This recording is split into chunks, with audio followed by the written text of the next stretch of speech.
ఇప్పుడు ఈ వ్యాపారంతో మరొక ముందడుగేసింది. తను అందులో కూడా విజయం సాధించాలి.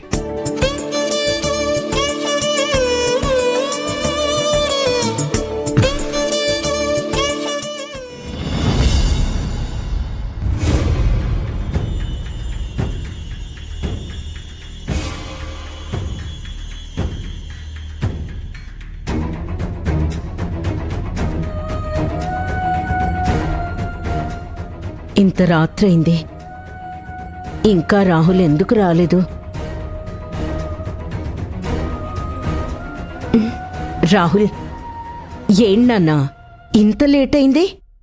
ఏంట్రా ఇన్ని ఫైల్స్? ఆ కనిష్క నాకు చాలా వర్క్ ఇచ్చిందమ్మా, అవే ఈ ఫైల్స్. ఇన్ని ఫైల్స్ పట్టుకుని ఇంటికెందుకు తీసుకొచ్చావురా? ఏం చేయనమ్మా, ఆ కనిష్క శాడిజం అలా ఉంది. ఆఫీసులో అందరి పని నా ఒక్కడికే అప్పగించి ఎలాగైనా ఫినిష్ చేయమని ఒత్తిడి చేస్తుంది.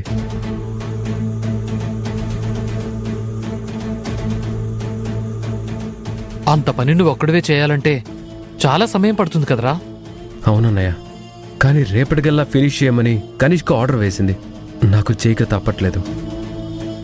ఒప్పుకున్న పెళ్లికి వాయించక తప్పదు అన్నట్టు మళ్ళీ వెళ్ళి కనిష్క దగ్గర ఉద్యోగంలో జాయిన్ అయినందుకు నువ్వింత పని చేయాల్సి వస్తుందన్నమాట. ఇంత పని నువ్వు ఒక్కడవే రాత్రి వేళలో చేయాలంటే అసలు ఆలోచిస్తుంటేనే చాలా బాధేస్తుందిరా. తప్పదు కదా నాన్న. నువ్వు మళ్ళీ ఆ కనిష్క దగ్గరికి ఉద్యోగం చేయడానికి వెళ్లకుండా ఉండాల్సిందే. అలా అంటారేంటండి? ఆ కనిష్క పెట్టిన కండిషన్స్ విన్నారు కదా. రాహుల్ కనుక ఉద్యోగం చేయటానికి రాకపోతే 10 లక్షలు కట్టాల్సొస్తుందని అలా ఒప్పుకొని రాహుల్ పేపర్స్ పై సంతకం చేసినట్టు ఉందని చెప్పింది కదా. అందుకే పాపం రాహుల్ మళ్ళీ వెళ్లాల్సొచ్చింది. ఏం రాహుల్, అంతే కదా? రేయ్, తప్పదంటున్నావు. ఇంత పని రాత్రంతా కూర్చొని చెయ్యాలంటే ఎంత కష్టమో ఆలోచించటమే కష్టంగా ఉందిరా. నువ్వెలా చేస్తావో ఏంటో. సరే నాన్న, వెళ్ళి స్నానం చేసిరా. నేను భోజనం వడ్డిస్తాను, తిని పని చేసుకో. నాకిప్పుడు తినాలని లేదమ్మా, భోజనం చేయలేను. ఉదయం వరకు నన్నెవరూ డిస్టర్బ్ చేయకండి.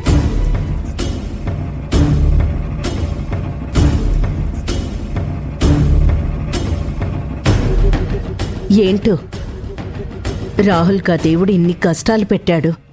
ఆ కనిష్క రోజు రోజుకి ఇలా చేస్తోందేంటి? అందరి పని ఒకడికి అప్పచెప్పడం, అందులోనూ రేపు ఉదయానికల్లా చేయాలట.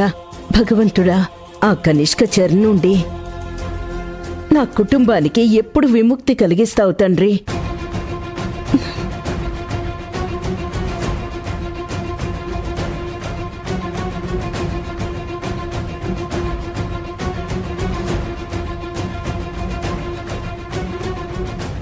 ఏంటైరేంద్రి, కనిష్క రాహుల్ మీద మరీ ఇంత పగబట్టింది?